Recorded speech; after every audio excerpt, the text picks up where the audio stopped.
Hi everybody, welcome back to AP Psychology with me, Miss Baines, your teacher, where you're able to pause and rewind me as I deliver you your latest content. So go ahead and grab those colored markers, a nice comfy space, and of course, don't forget those ever important binder notes. Unit 7, video 9, it's on pages 17 and 18.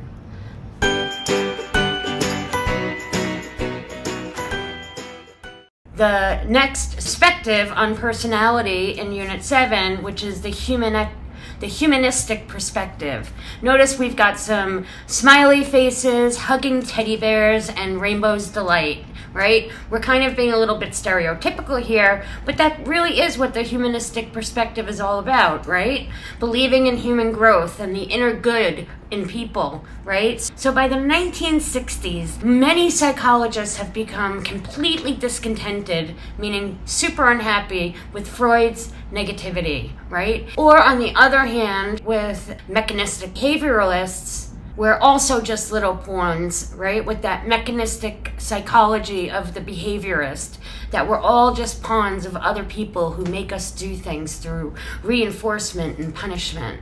So our two big guys here are Maslow and Carl Rogers.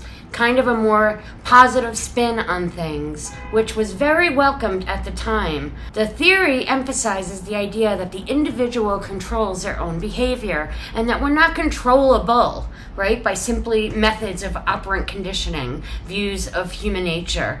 We're seen in a much more positive light, believing that we are all innately good, and whereas the psychoanalytic perspective believed that we were all innately bad, this became a very popular perspective at the time. It was also a very person-centered theory. So think of the societal ideas of the 1960s, right, with all the hippies and stuff, and it's like, all right, man, we're all good, we're so good, we're all sweet, man, free love, right? And we're not these evil beings. So Maslow's hierarchy, a quick refresher that we need on the bottom here with the biological and psychological needs. When on the bottom here, when the biological and psychological needs are met, we can then move on to the next rungs, right? You can move up to your safety needs and focus on those. Once you are met with them, you can move up to, right, these lower two levels, right? And so the top level is where we're going to focus most of our time today, okay? So especially with this personality unit in humanism. So ultimately, Maslow believed that we are trying to reach this state of self-actualization, right? We want to fulfill our unique potential. And that's something I want you to write down in your notes, okay? Self-actualization is when you are working hard to become the best version of yourself, right? So, and that, by the way, is by who you are. Okay, so he believed that the desire exists in all people, but is often not achieved by a lot of people because of the lower levels not being met due to poverty and cultural miscues. Okay, so these self-actualizing characteristics that we accept ourselves unconditionally, like, I am a good person, I accept me and my worth according to me, not dependent on anything else, I am worthy, I love me, right? They're spontaneous and they're natural and they're democratic in nature, right? We like our privacy and we don't like big government flaunting.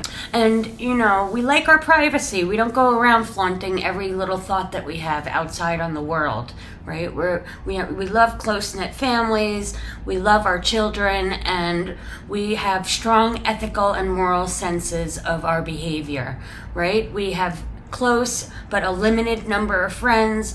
We're very realistic. Carl Rogers is the other name that I want you to write down for this unit. Carl Rogers also believed the personal growth tendencies, which is an idea that people are naturally good. And now the central feature of personality, according to Carl Rogers, is what he called self-concept.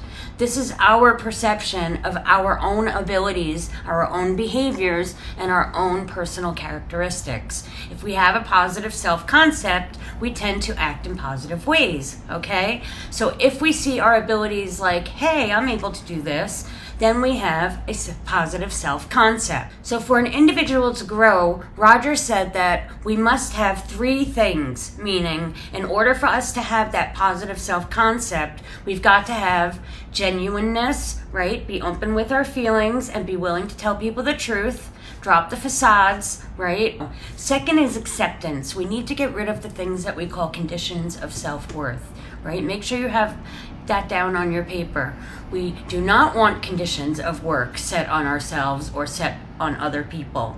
So let's say our son is growing up and his dad, who really wants him to be the ultimate football star, working so hard in football and succeeding and playing really well in football and getting recognized by the local recruits, and he doesn't really feel that if he stops playing football that his dad will really love him or pay him any more attention, right? So the fact that his dad loves him so much and the idea that he's playing the thing that his father loves, right? So the son feels that unless he is working hard in football and succeeding at it and playing really well in football and getting recognized by those local recruits, that he doesn't feel that his dad is going to pay him much attention.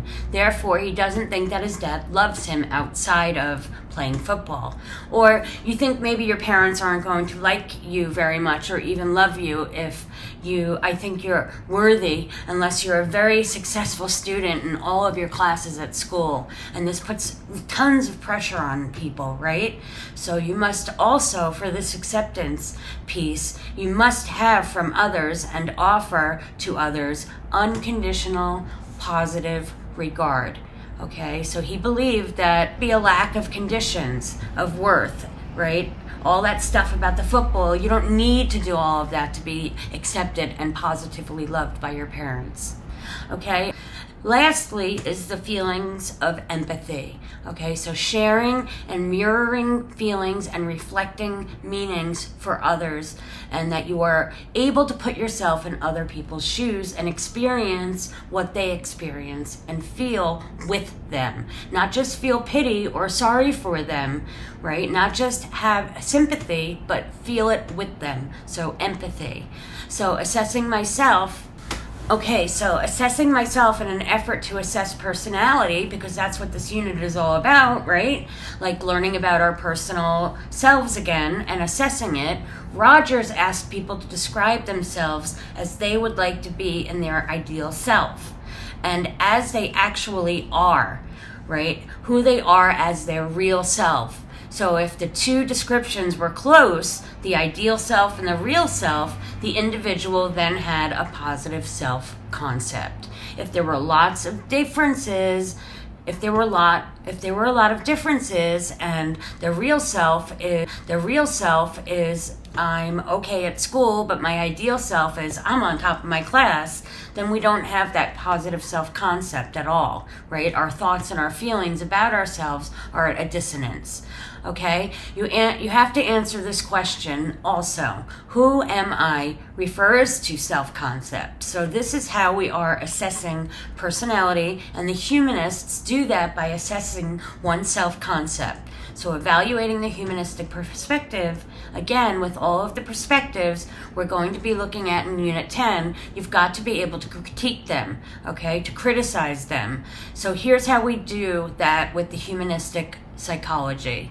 Humanistic psychology has a pervasive impact on counseling, education, child rearing, and management. So these being kind of positive, right? But then also how we critique them later with their concepts in humanistic psychology, which are vague and subjective, right? They sort of do lack scientific basis. Like we can't actually scientifically measure the self and therefore personality. Not really, right? And then individualism can lead to self-indulgence. Okay, it can lead to self-indulgence, selfishness, and corruption. So there needs to be careful emphasis there, right? So the critique is that there's too much about the self. So if the buzzword of humanism is self, the criticism then is will your parents be focusing too much on you and your concept of self? Okay, everyone, that's all I have for you tonight.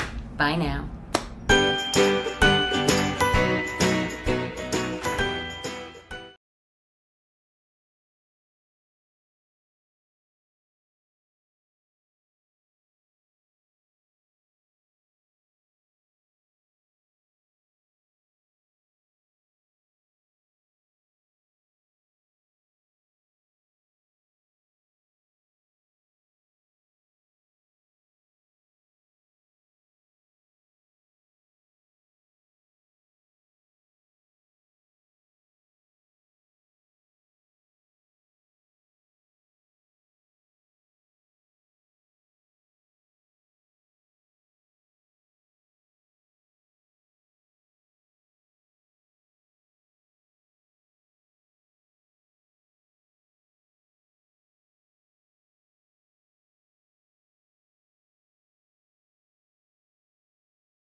He said that we were all bad, we're all sexually aggressive beasts that need to be controlled by our unconscious, and we're just little pawns of our little unconscious and our little id.